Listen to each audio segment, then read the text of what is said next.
Okay, I got news for you. People that didn't raise your hand. You're at University of Waterloo. Yes, you have high expectation parents. Yeah. So I too have high expectation parents. My favorite example of this is I was in second grade. I took home a math test. I got 98, feeling pretty good about myself.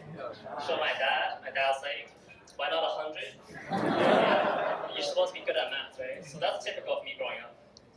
And then all through school, like K-12, I did well in school just to appease my parents. I didn't really think about what I want to do with my life. That's fine for high school. Like, it's not a ton of work. And I picked computer science at Waterloo because I played a lot of video games growing up. So I thought I'll pick computer science. Maybe I'll go do big game dev or something. And then I started school at University of Waterloo. And then it's like reality check. Oh my God, it's so hard to get the same grades as you did in high school. So in first year, I did a ton of studying, and I studied all the time. I feel like I have to study for one test and then finish going to the next test, and it's just always studying. And I would work really hard on a midterm or a final, and I'd get the exam back, and I'd get a good score, goodish score, and I feel good about it for maybe a day, and it kind of just dissipates. And it feels like I was just constantly trying to live up to the expectation of my parents. That's why I was trying so hard. I was trying to live up to the expectation of the people that I was studying with, because everybody is in the same boat. I was working just for extrinsic motivation, not any intrinsic ones. And that's a really bad trap to fall into. So one day, in second year now, 2A, I woke up one morning and I was like, I don't know why I'm going to school today. Don't have a reason for myself, never thought about it. I'm going to school with my parents. That bothered me a lot actually. So I just didn't go to class that day. Next day, same thing. Can't figure out why I'm going to school. I don't know what I want to do with my life, didn't go to school. Didn't go to class at all that week. I was having this full-blown existential crisis. I never thought about what I wanted to do with my life outside of my parents. And it was very, very paralyzing.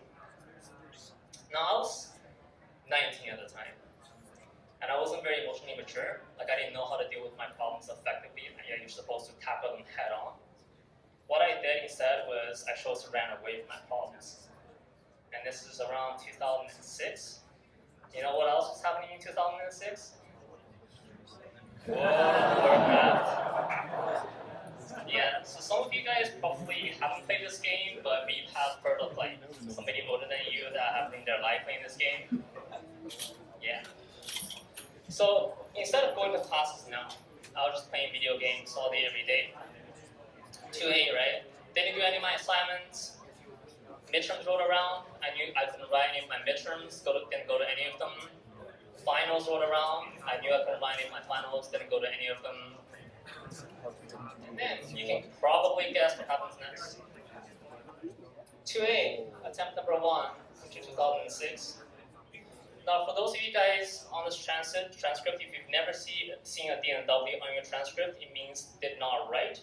If you don't write a final in math, it's an automatic fail. In arts, when you fail a class, they don't give you a 0, they give you a 32, just not to mess up your average too much. So I failed every single class in 2A. Yeah. So now, of course, my parents found out, and they were furious. They were yelling at me over the phone because they couldn't be here to yell at me in person because they were living in New York at the time. And the 19-year-old me, I was really scared at the time. So I said whatever I thought was going to get them to stop yelling at me. I'm sorry, Mom and Dad. I'll stop playing video games. I'll re-register for 2A. Everything will be fine. Now, the cost of failure is a lesson. The lesson is repeated until it is learned. At this point, the only lesson that I had was if you don't go to class, you're going to fail the term. But that's not exactly normal, right? I could have learned that lesson without having failed the term. Yeah. So there's a deeper root cause here, but I wasn't self-aware enough to dig deeper to figure out, what is actually the problem. It's not just not going to class. So again, the cost of failure is a lesson. I re-registered for 2A and went back. Same thing. Didn't go to classes, didn't go to midterms, didn't go to finals, didn't write anything. Did not write, did not write, did not write. Now the second time this happened, I was too scared to tell my parents. So I started lying to them. Yes, mom and dad, everything was going fine at school. And because, here you're not legal, like the school isn't legally allowed, required to give you a grade to your parents because you're an adult now. So they didn't find out for a while. The cost of failure is a lesson. The lesson will be repeated until it is learned. So here, there is still some lesson here, but I wasn't digging at the root cause. I wasn't learning anything. So I registered for school again. 2A, attempt number 3. And I actually had a foresight of, okay, maybe I'll take 4 classes instead of 5, maybe that'll change something. Nope.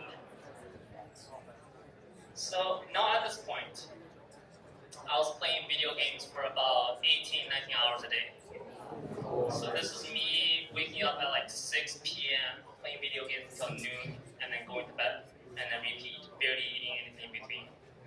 My life was falling apart very fast, and I was starting to get addicted to the game, and I couldn't recognize that this was a problem. I was very much in denial of the fact that I had an addiction problem to video games. So this went on. The cost of failure is a lesson. The lesson is repeated until it is learned. At this point, I'm not paying attention to any kind of learning. I was doing great in the video game, like I was doing all sorts of achievements, but real life was falling apart. So then, I registered for school again, 2A, attempt number 4.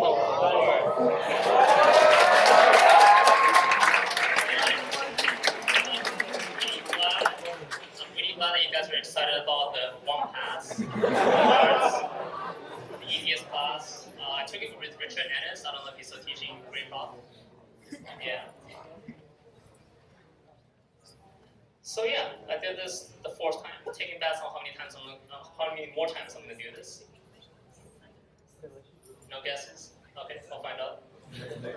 Yeah. The cost of failure is a lesson. The lesson is repeated until it is learned. Now at this point, my parents finally found out that I had been lying to them. And I was still really scared. I couldn't face them. So what I did actually was I unplugged my phone. I stopped checking my emails. So my parents literally couldn't find me. And they were living like in North Carolina. They were way too far away to actually come here to find me. So I just cut off all contacts with my parents. My friends couldn't find me. And I started getting very, very isolated. So all I did was playing video games all day, every day. And I was pretty seriously depressed at this point. So even if there's something to learn here when you're that deep into depression, there's nothing you can do about it. So as a warning to anybody in this room, if you go into a failure, or if you know your friends go into a failure and they're depressed, get help. Sometimes you can't help yourself.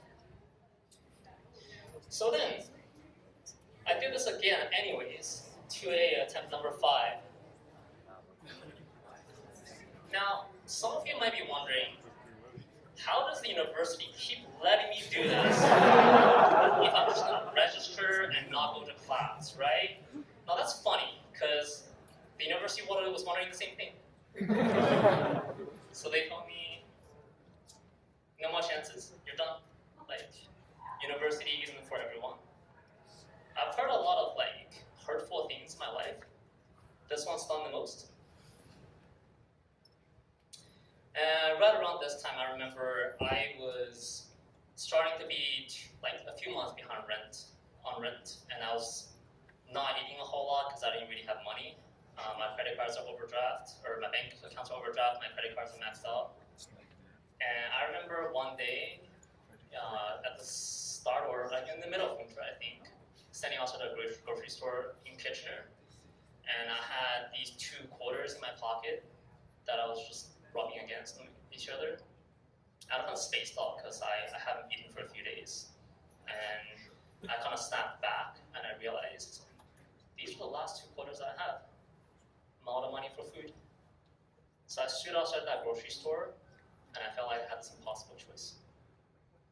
I felt like I couldn't go inside the grocery store because in my irrational frame of mind, you couldn't buy anything with 50 cents to eat.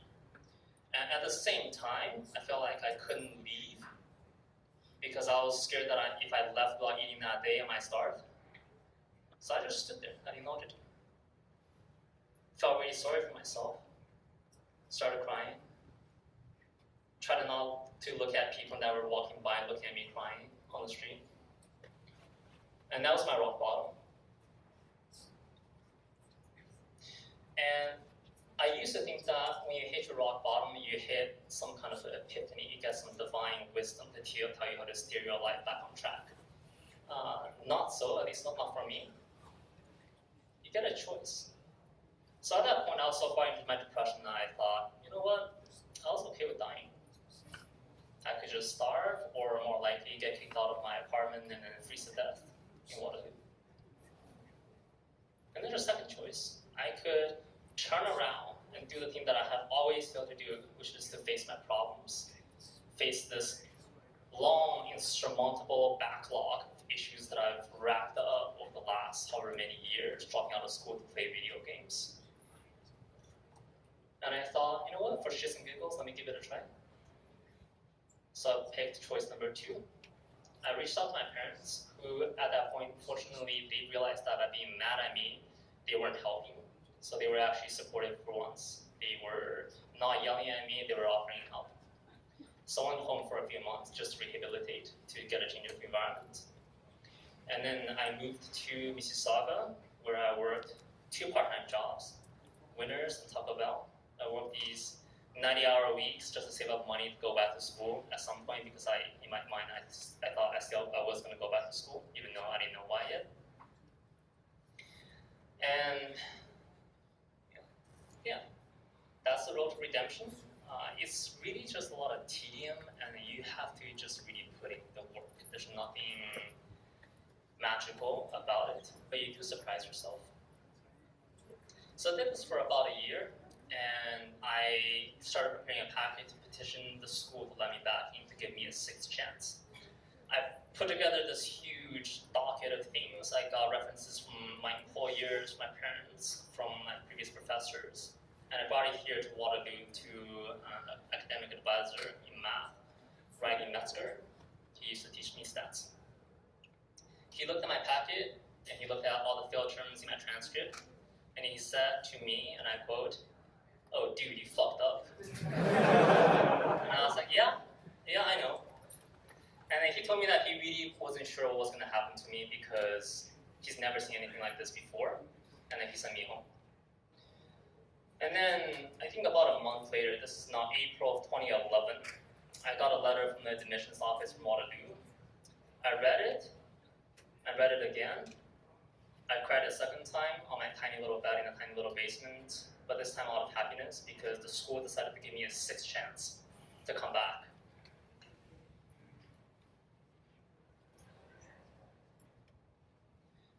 And then I went back to school in 2011. Now this time around, going to school was simultaneously very difficult and also very easy at the same time. It was difficult because at this point I've been out of school for 5 years. So you lose all your study habits, you don't remember anything learning first year, so it's a struggle. At the same time, it's really easy because this time I finally knew what I wanted to do with my life, more importantly, why I wanted to pursue computer science.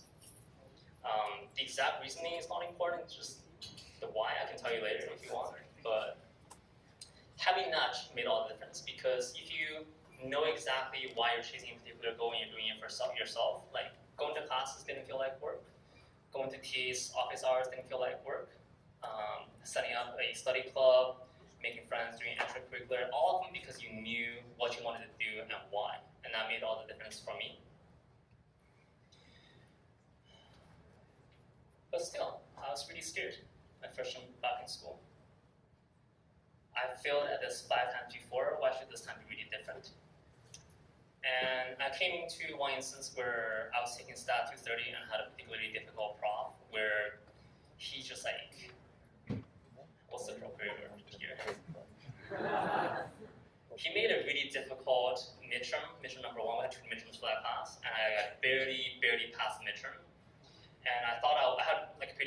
going to midterm, and I was really shocked that I didn't do well, and that was really demotivating for me my first term back. So I did something really stupid. I downloaded World of Warcraft again, and I got the subscription, and then I remember the choice I made. I remember the reasons why I was going to school. I remember what I wanted. And I realized, yeah, it comes back to a choice. So I just uninstalled World of Warcraft or went back to studying, even though it was super uncomfortable for me to be looking at something that I was supposed to understand, but I was still struggling with. Like it's a very different way of looking at yourself to be like, you're not good at school. As uncomfortable as that was, I just stuck with it, and I stuck with it, and I stuck with it, and I made the same choice every day afterwards. Instead of choosing to escape to something else, instead of choosing to run away from your problems, you stick with it, and you stick with it. And this is what happened.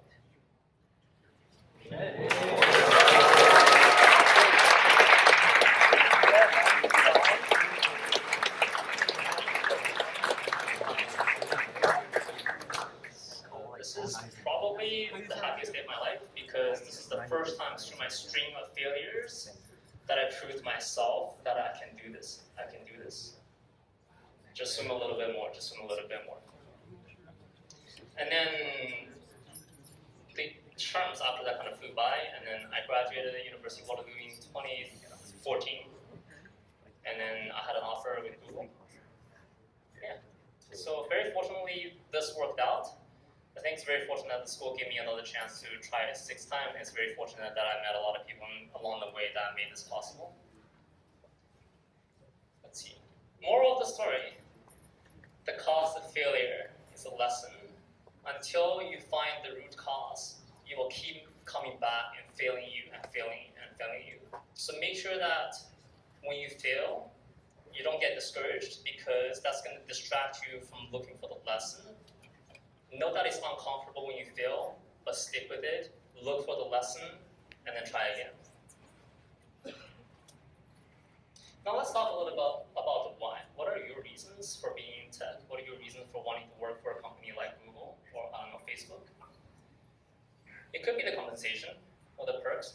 Tech companies pay very well. It's a good